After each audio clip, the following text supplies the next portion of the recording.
So we're inspecting our flue pipe connections, making sure everything is sealed and tight.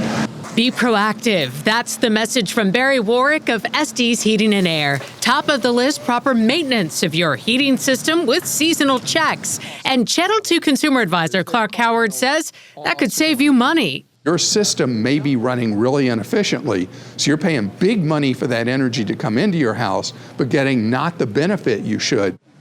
Also, be sure to change your filters to keep the air moving. Putting off changing simple things like a filter could have catastrophic effects of, $800 or $1,000 in repairs.